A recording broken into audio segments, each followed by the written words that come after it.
The Coming of the Unconscious, Surrealism, Patrick Waldberg, The History of Surrealist Painting, Marcel Jean. The images of surrealism are the iconography of inner space.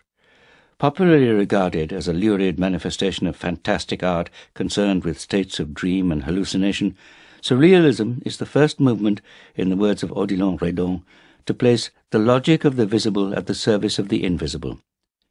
This calculated submission of the impulses and fantasies of our inner lives to the rigors of time and space, to the formal inquisition of the sciences, psychoanalysis preeminent among them, produces a heightened or alternate reality beyond that familiar to our sight or senses. What uniquely characterizes this fusion of the outer world of reality and the inner world of the psyche, which I have termed inner space, is its redemptive and therapeutic power. To move through these landscapes is a journey of return to one's innermost being.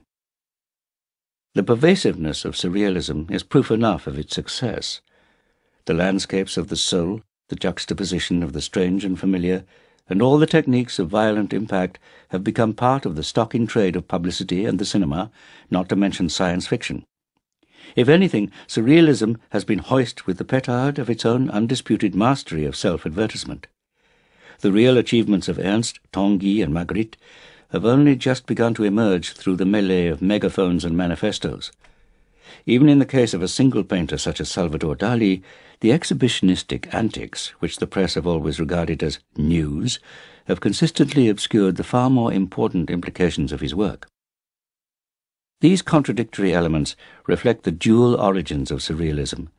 On the one hand, in Dada, a post-World War I movement, not merely against war and society, but against art and literature as well, out to perpetrate any enormity that would attract attention to its mission, the total destruction of so-called civilized values. The rise of Hitler, a madman beyond the wildest dreams even of the Dadaist, shut them up for good, although the influence of Dada can still be seen in happenings, in the obscene tableau sculptures of Keinholz, and in the critical diktats of André Breton, the Pope of Surrealism, that surrealism is pure psychic automatism. Far from it.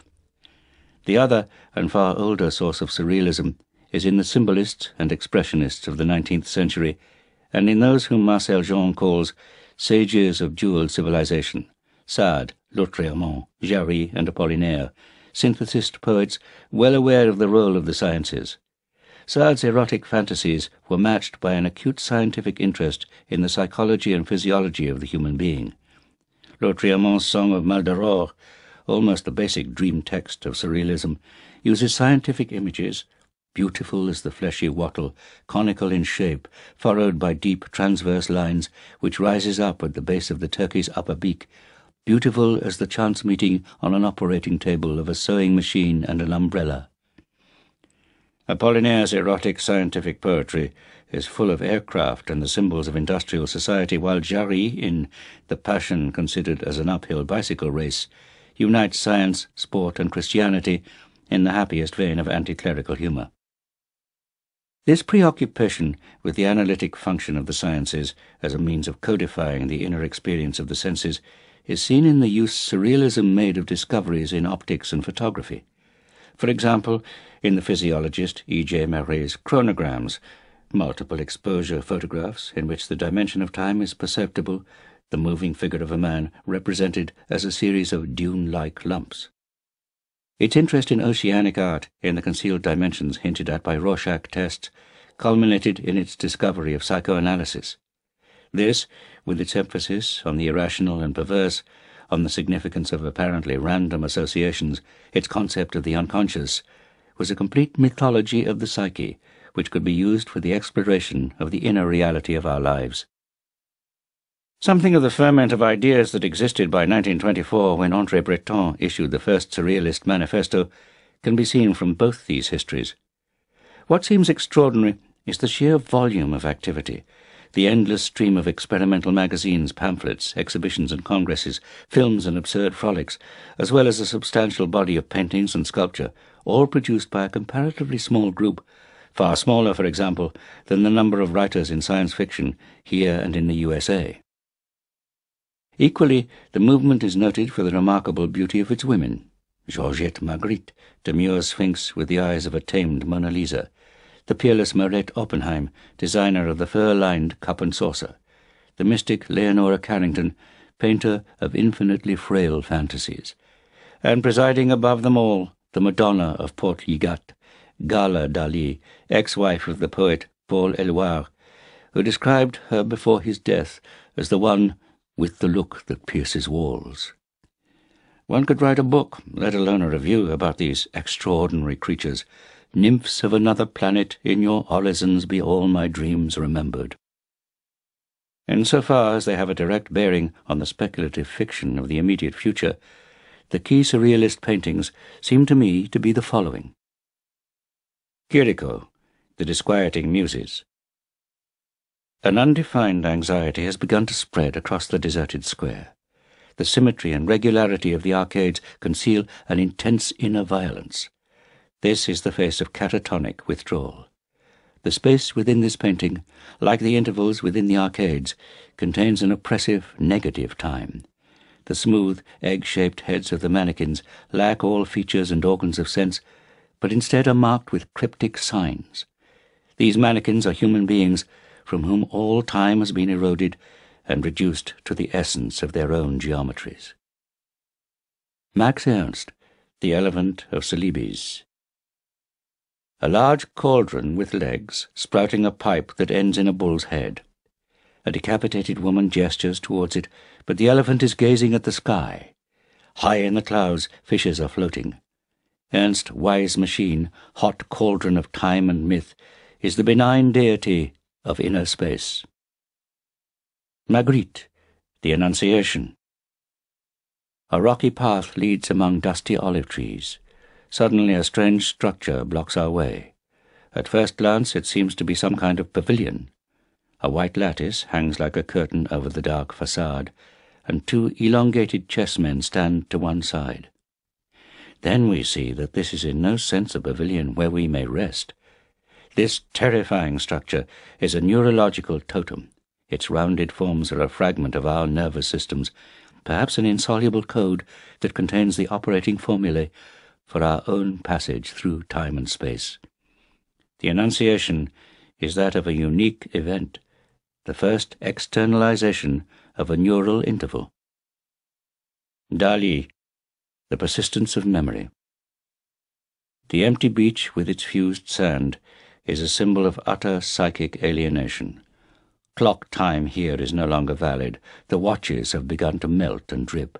Even the embryo, symbol of secret growth and possibility, is drained and limp. These are the residues of a remembered moment of time. The most remarkable elements are the two rectilinear objects, formalizations of sections of the beach and sea. The displacement of these two images through time, and their marriage with our own four-dimensional continuum, has warped them into the rigid and unyielding structures of our own consciousness.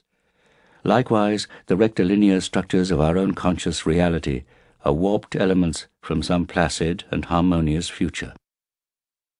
Oscar Dominguez, Decalconania. By crushing gouache between sheets of paper, Dominguez produced evocative landscapes of porous rocks, drowned seas, and corals. These coded terrains are models of the organic landscapes enshrined in our central nervous systems. Their closest equivalents in the outer world of reality are those to which we most respond: igneous rocks, dunes, drained deltas. Only these landscapes contain the psychological dimensions of nostalgia, memory, and the emotions. Ernst, The Eye of Silence. This spinal landscape, with its frenzied rocks towering into the air above the silent swamp, has attained an organic life more real than that of the solitary nymph sitting in the foreground. These rocks have the luminosity of organs freshly exposed to the light. The real landscapes of our world are seen for what they are, the palaces of flesh and bone that are the living facades enclosing our own subliminal consciousness. The sensational elements in these paintings reflect their use of the unfamiliar, their revelation of unexpected associations. If anything, surrealist painting has one dominant characteristic: a glassy isolation, as if all the objects in its landscapes had been drained of their emotional associations, the accretions of sentiment and common usage. What they demonstrate is that the most commonplace elements of reality, for example, the rooms we occupy, the landscapes around us, the musculatures of our own bodies, the postures we assume, may have very different meanings by the time they reach the central nervous system. Surrealism is the first systematic investigation of the most unsuspected aspects of our lives. The meaning, for example, of certain kinds of horizontal perspective, of curvilinear or soft forms as opposed to rectilinear ones, of the conjunction of two apparently unrelated postures. The techniques of surrealism have a particular relevance at this moment, when the fictional elements in the world around us are multiplying to the point where it is almost impossible to distinguish between the real and the false. The terms no longer have any meaning. The faces of public figures are projected at us as if out of some endless global pantomime, and have the conviction of giant advertisement hoardings. The task of the arts seems more and more to be that of isolating the few elements of reality from this mélange of fictions, not some metaphorical reality, but simply the basic elements of cognition and posture that are the jigs and props of our consciousness. Surrealism offers an ideal tool for exploring these objectives. As Darley has remarked, after Freud's explorations within the psyche, it is now the outer world which will have to be eroticized and quantified. Surrealism offers a neutral zone, or clearinghouse, where the confused currencies of both the inner and outer worlds can be standardized against each other. At the same time, we should not forget the elements of magic and surprise that wait for us in this realm. In the words of André Breton, "The confidences of madmen, I would spend my life in provoking them. They are people of scrupulous honesty, whose innocence is only equalled by mine. Columbus had to sail with madmen to discover America." New Worlds, 1966.